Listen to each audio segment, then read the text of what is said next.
Hi, Dr. Prateek Nishant. On ocular surface inflammation following accidental administration of topical salicylic acid-based traditional medicine. Good morning, esteemed panel, ladies and gentlemen. Ocular surface inflammation following accidental administration of topical salicylic acid-based topical medicine. I have no financial interest. Accidental chemical injury to the eye may occur from lime, paints, superglue, cleaning agents, pesticides, industrial solvents, and environmental pollutants. Published literature has infrequently reported such an injury due to inappropriate topical application of a traditional medicine. 2 patients presented after inadvertent ocular administration of a topical lotion containing salicylic acid, benzoic acid, and alcohol named Dadurin, which is marketed as a traditional medication for dermatological conditions. After exposure, both patients had washed the affected eyes immediately with tap water, and both patients were carrying the bottle of the incriminating agent at the time of presentation. So this happens to be the incriminating agent. This is the box of the medication mentioning the indication, which is ringworm and tinea in Hindi. This is the composition consisting of salicylic acid, benzoic acid, alcohol, and about 78 to 82% alcohol content. This is the eyedropper bottle containing that topical lotion. And the labeling on the medication bottle is poison. So the first case was of a 28-year-old male who presented with redness, mild pain, watering, swelling following a drop of Dadurin in place of olopatadine 0.2% for itching. The visual acuity was 6/6, and left eye showed eyelid edema, conjunctival ecchymosis, and conjunctival congestion on the nasal side with a corneal epithelial defect straddling the inferior limbus. The IOP was normal and the right eye was normal. The second case was a 56-year-old female who presented to the OPD with redness, mild pain, watering after the installation of Dadurin instead of brimonidine plus timolol for diagnosed primary open-angle glaucoma.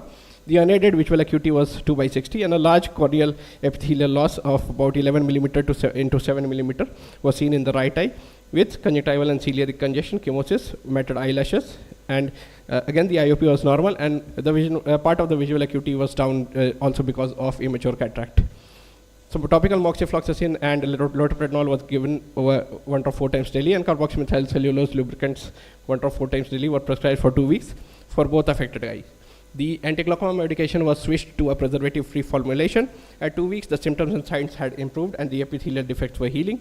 Subsequently, the eyes achieved normal epithelial integrity and are maintained on lubricant eye drops. There was no evidence of limbal stem cell deficiencies, and both patients were symptom-free at 2 months of follow-up. So at the follow-up examination, at 2 weeks follow-up, this is how the epithelial defects were seen to be healing, and this was satisfactory clinically. So ocular surface burns comprise of about 7.7% to 18% of all ocular traumas. Previous studies of accidental chemical injuries are limited to household or industrial agents, with occasional reports incriminating formulations of alternative systems of medicine, particularly Ayurveda.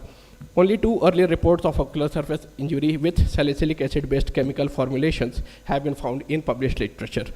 Our patients admitted that similarity of packaging between this medication and routinely used eye drops, which is the white dropper bottle with conical top, was the cause of confusion, which is likely why they instilled the agent into the eye. So the drugs that look alike but are intended for different recipients are known to have such risks, which are stored in pharmacies and households with distinct labeling.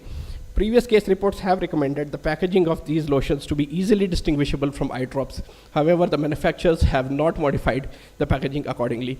The patients with low vision may have an added risk of self-induced chemical eye injury, which is further compounded by this confusion. The ocular surface injury from salicylic acid can be mild to severe due to astringent action.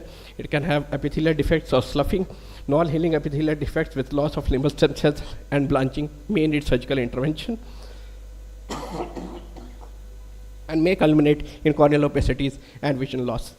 In conclusion, ocular medication errors from lookalike drugs can have to be prevented and needs policy intervention owing to immediate washing off of the offending agents. Our cases had limited disc formations and culminated in good recovery, fortunately, but I would recommend that this be taken up on priority from the AIOS as well. Thank you so much. Good, Prateek. Is there any commercially available preparation of this? What's the name? Pardon, sir?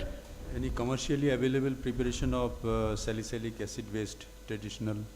The Dadurin that the eyedropper bottle that was showed, that is exactly the same commercially available preparation is marketed all over India, sir.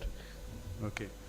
is it very irritating to the eye? Yes, sir. 78 to 82% alcohol content means that there will be immediate desloughing of the corneal epithelium, and it will be very irritating, sir. So, how to prevent that? Do you use any anesthetic like proparacaine before applying this? Sir, it is not intended to be applied in the eye, but the similarity in packaging with the eyedropper bottle is what the patients are confusing it with, and they are putting it inadvertently into the eye. So that is something that needs the policy intervention. Very, very well presented, Prateek, and it's a very pertinent discussion to be had of how we can make changes and make sure that these kind of drugs are banned and not to be used by chemists. Thank you very much. Very well presented. Thank you, sir. Pardon, sir? Pardon, ma'am? We did not use any neutralizing medicine as such because the patients presented late. If the immediate presentation is there, then that protocol to be followed is the same. The patients had already washed their eyes with sufficiently with the water, so that is why the repeat washing was not required. After cleaning it, what are the delayed side effects? Pardon, ma'am? Delayed effects of this. The delayed effects of this medication are as shown in the case reports, ma'am. There is desloughing of the corneal epithelium, and it is like any other alcoholic chemical injury. It ends with the phthisis or what? If it is very severe, ma'am, it may end into phthisis, but fortunately our patients washed the eye immediately with tap water, so the recovery was good. The insult was not that severe. Does it need the keratoplasty or anything?